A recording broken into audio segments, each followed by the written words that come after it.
Assalamualaikum warahmatullahi wabarakatuh. Nama saya Muhammad Farhan. Saya dari kelas 12 IPA 3. Saya akan menceritakan tentang asal-usul Banyuwangi. Pada zaman dahulu kala, terdapat sebuah kerajaan yang dipimpin oleh raja yang sangat bijaksana dan adil. Raja tersebut mempunyai seorang putra yang sangat tampan dan gagah, yang bernama Raden Banterang. Raden Banterang ini sangatlah gemar untuk berburu di hutan. Suatu hari, Raden Banterang pergi berburu ke dalam hutan. Ia ditemani dengan pengawal kerajaan. Di tengah perjalanan, ia melihat seekor kijang melintas di depannya. Ia pun segera mengejar kijang tersebut untuk dijadikan mangsa buruannya, hingga masuk ke dalam hutan belantara. Ia pun terpisah dari rombongan para pengawalnya.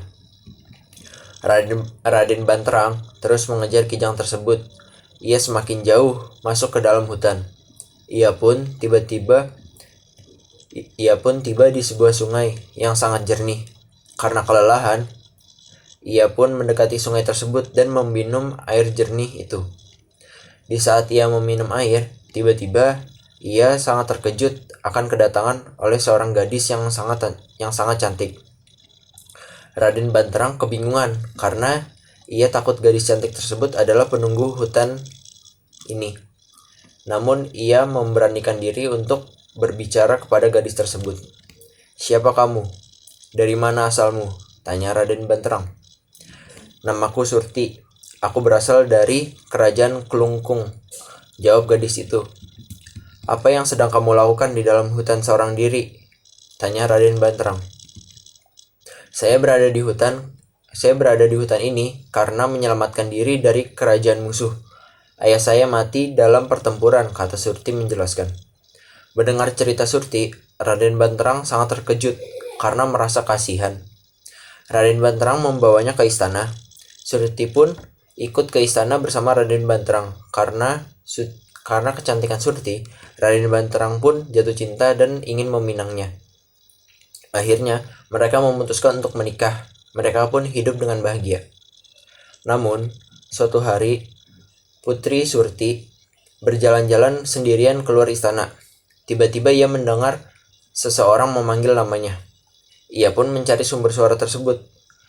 Ia pun melihat seorang laki-laki yang berpakaian kumuh dan compang-camping. Putri Surti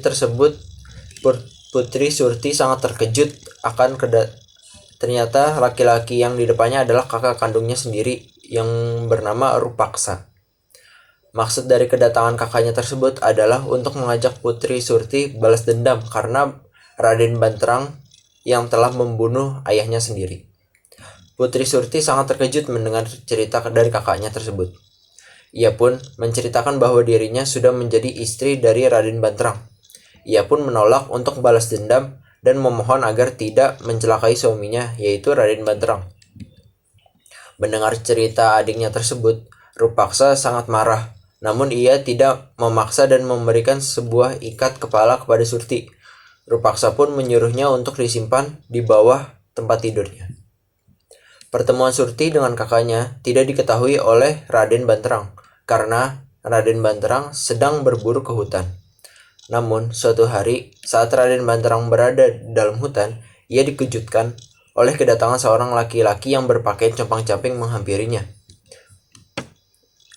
Laki-laki tersebut berdialog dengan Raden Banterang. Wahai tuanku, keselamatanmu berada dalam bahaya. Istrimu, Putri Surti, merencanakan untuk membunuhmu, suaminya sendiri. Tuan bisa membuktikannya sendiri. Istrimu menyimpan sebuah ikat kepala yang diletakkan di bawah tempat tidurnya. Ikat kepala itu adalah milik seorang laki-laki yang dimintai tolong untuk membunuh tuan. Laki-laki itu menjelaskan. Mendengar penjelasan tersebut, Raden Banterang segera kembali ke istana. Ia pun langsung mencari ikat kepala yang dimaksudkan tersebut.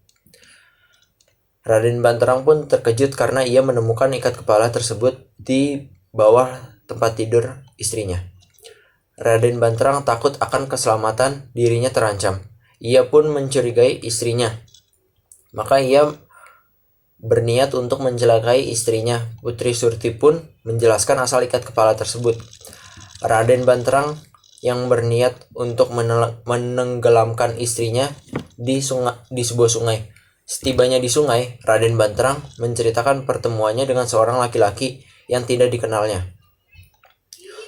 Surati pun menceritakan pertemuannya dengan kakaknya Rupaksa yang ingin membalaskan dendam kepada Raden Banterang. Setelah menjelaskan hal tersebut tidak membuat hati Raden Banterang cair. Ia malah menganggap istrinya berbohong kepadanya.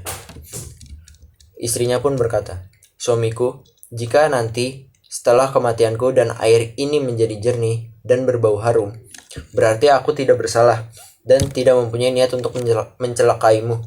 Namun, jika air ini tetap keruh dan berbau busuk, berarti aku bersalah," kata Surati menangis. Raden Banterang menganggap apa yang diucapkan istrinya adalah sebuah kebohongan, maka ia segera mengeluarkan keris dan menusuk pinggang istrinya. Bersamaan dengan itu, Surati pun terjatuh ke tengah sungai dan hanyut terbawa arus. Tidak lama setelah hanyutnya Surati, terjadilah sebuah keajaiban, yaitu sungai tersebut berbau sangat harum dan berubah menjadi jernih. Raden Banterang gemetar dengan keajaiban tersebut. Melihat itu, Raden Banterang sangat kesal dan meratapi kematian istrinya. Sejak itu, sungai itu berbau harum. Dalam bahasa Jawa yang disebut dengan Banyuwangi. Banyu yang berarti air, wangi yang berarti harum. Nama Banyuwangi kemudian menjadi nama kota, yaitu Banyuwangi.